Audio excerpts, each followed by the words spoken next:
Tout a commencé le 1er mai. Et vous vous souvenez que déjà 2 jours avant, il y avait ce camouflet. Mais le 1er mai, les travailleurs s'étaient rassemblés au siège de leur confédération, à la bourse du travail.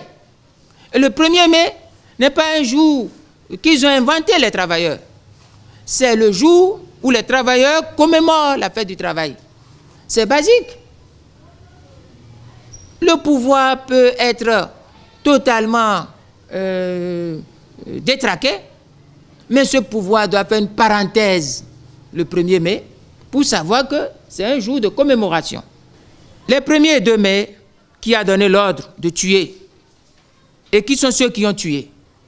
On ne peut pas faire le silence là-dessus. Nous sommes dans une république.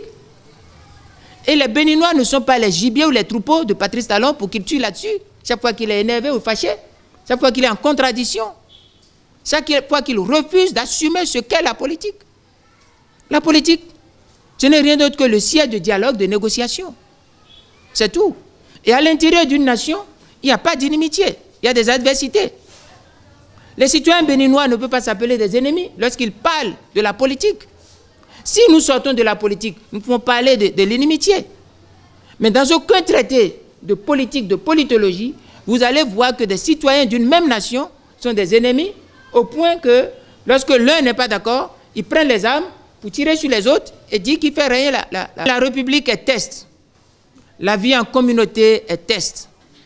Et tout ce que nous devons faire doit rester dans le cadre des tests. Lorsque nous avons recours à l'utilisation des forces, nous avons recours aux forces, et que nous avons recours à l'utilisation d'armes à feu, cela est enfermé dans les principes de base des Nations Unies.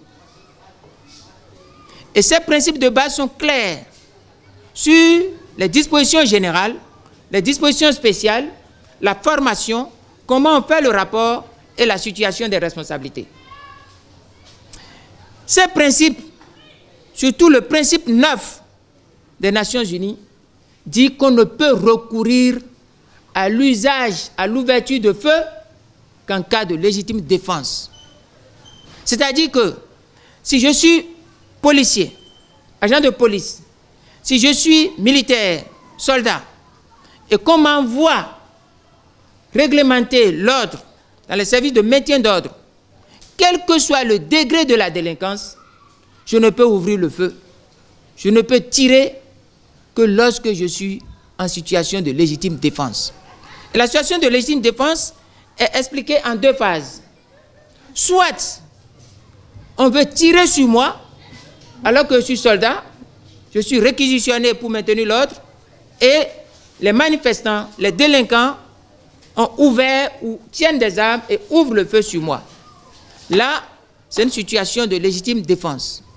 Ou soit, je suis commis requis pour maintenir l'ordre, mais je vois que les délinquants ne s'attaquent pas à moi, mais s'attaquent à d'autres et veulent détruire d'autres vies.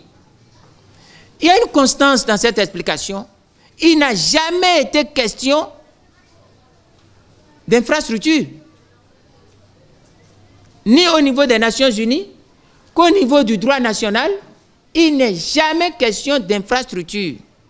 Il est question de vie menacée, soit la vie de l'agent qui est requis pour maintenir l'ordre, soit la vie de tiers. Voilà ce qui est dit.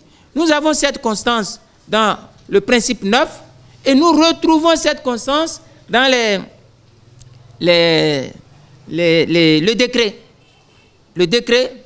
de 2005 qui part des articles 20 jusqu'à l'article 30. Ce qui se passe ici est un crime.